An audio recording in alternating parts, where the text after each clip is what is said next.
Good morning दोस्तों। LNCT university से मैं के श्रीनाथ त्रिपाठी। आज हम लोग पढ़ेंगे एग्रीकल्चर फाइनेंस के बारे में। एग्रीकल्चर फाइनेंस, क्रेडिट और उसके सोर्सेस। तो चलते हैं। Agricultural finance as a branch of agricultural economics which deals with and financial resources related to individuals farm unit according to 10 Amendment 1962. Under agricultural finance, when a farmer borrows money from any institutional or non-institutional institution to fulfill his needs, it is called agricultural finance. कृषि वित्त के अंतर्गत जो किसान होते हैं उनको जब पैसे की कमी पड़ती है तो वो किसी संस्थागत या गैर संस्थागत संस्था से जो लोन लेते हैं, पैसा उधार लेते हैं, उसको हम एग्रीकल्चरल फाइनेंस कहते हैं। तो नेक्स्ट चलते हैं, क्रेडिट के बारे में पढ़ते हैं। तो credit, the word credit comes from the Latin word credo which means I believe, hence credit is based upon belief, confidence, trust and faith. Credit is otherwise called loan. Credit is certain amount of money provided for certain purpose on certain conditions with some interest which can be repaid sooner or later. Credit जो शब्द है वो credo से लिया गया है, Latin word के credo से लिया गया है और इसका अर्थ है आई बिलीव। अतः आई बिलीव जो है वो आस्था और विश्वास पर आधारित है। क्रेडिट को हम लोन भी कह सकते हैं। क्रेडिट एक निश्चित राशि है जो कुछ शर्तों या कुछ उद्देश्यों के लिए कुछ ब्याज के साथ प्रदान की जाती है, जिसे जल्दी से चुकाया जा सकता है, उसको हम क्रेडिट बोलते हैं। सोर्सेस ऑफ एग्रीकल्चरल क्रेडिट, ये क्वेश्चन भी कई बार पूछा गया है। तो सोर्सेस ऑफ एग्रीकल्चर दो प्रकार के होते हैं, institutional sources and non institutional sources. इसमें पॉइंट वाइज डिवाइड हैं कि इंस्टीट्यूशनल सोर्सेस में कौन कौन से पॉइंट आते हैं और नॉन इंस्टीट्यूशनल सोर्सेस में कौन कौन से पॉइंट आते हैं। इंस्टीट्यूशनल मीन्स संस्थागत स्रोत और नॉन इंस्टीट्यूशनल मीन्स गैर संस्थागत स्रोत। तो इंस्टीट्यूशनल सोर्सेस में फर्स्ट पॉइंट है कोऑपरेटिव कमेटी, मतलब सहकारी समिति। इसमें फर्स्ट पॉइंट है primary agricultural cooperative credit societies, प्राथमिक कृषि सहकारी साख समिति। Second point central cooperative bank, मतलब केंद्रीय सहकारी बैंक, इसको हम डिस्ट्रिक्ट कोऑपरेटिव बैंक भी बोल सकते हैं।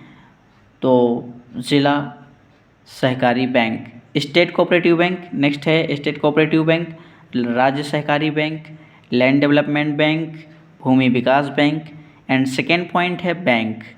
बैंक में फर्स्ट पॉइंट है कमर्शियल बैंक, व्यापारिक बैंक हो गया, SBI state bank of India, भारतीय स्टेट bank and RRB regional rural bank, क्षेत्रीय ग्रामीण बैंक बोलते हैं। एंड थर्ड पॉइंट में है कॉरपोरेशन, मतलब निगम। इसमें फर्स्ट पॉइंट है एग्रीकल्चर फाइनेंस कॉरपोरेशन, कृषि वित्त निगम। एंड सेकेंड पॉइंट है स्टेट फाइनेंस कॉरपोरेशन, राज्य वित्त निगम। एंड थर्ड पॉइंट है एग्रीकल्चर रिफाइनेंस कॉरपोरेशन, कृषि पुनर्वित्त निगम। And Indian agriculture credit guarantee corporation, भारतीय कृषि साख गारंटी निगम। एंड नेक्स्ट पॉइंट है गवर्नमेंट।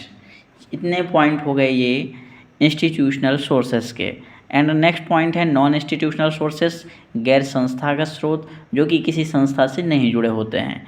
फर्स्ट पॉइंट है मनी लेंडर एंड महाजन, मतलब महाजन या कोई मनी लेंडर हो, ठीक है, बड़ा किसान हो, कोई शाहूकार हो। एंड नेक्स्ट है कोई बिजनेसमैन हो, कोई बड़ा किसान हो, बिग फार्मर्स।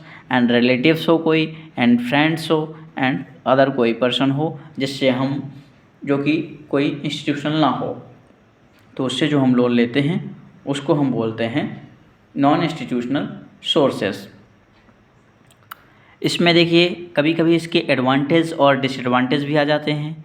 जैसे इंस्टीट्यूशनल सोर्सेस में जो हमें इंटरेस्ट रेट होता है वो एक लिमिटेड होता है, कम होता है, तो लेकिन जो नॉन इंस्टीट्यूशनल सोर्सेस होता है उसमें जो है जो इंटरेस्ट होता है, इंटरेस्ट रेट, वो हाई होता है।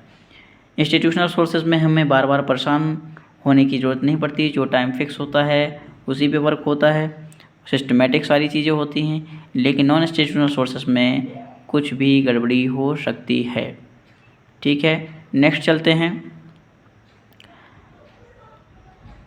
Classification of agriculture credit. Classification of agriculture credit के बारे में हम नेक्स्ट वीडियो में डिटेल पढ़ेंगे। अभी सिर्फ इसके पॉइंट देखते हैं।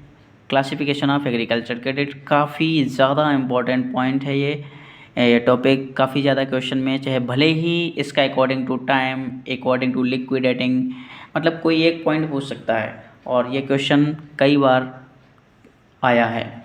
तो क्लासिफिकेशन ऑफ एग्रीकल्चर क्रेडिट में फर्स्ट पॉइंट है अकॉर्डिंग टू टाइम। टाइम में short term credit, medium term credit and long term credit. And next point according to purpose. First है इसमें direct productive credit and indirect productive credit and unproductive credit. Next point है according to liquidating, self liquidating and non self liquidating.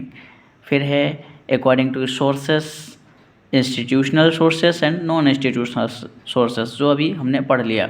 Next point है according to security, secured credit and unsecured credit. Next point है according to conditions, general conditions, disaster conditions and development conditions. Thank you. अगर आपको video पसंद आया हो तो like, share और subscribe ज़रूर करें। Thank you.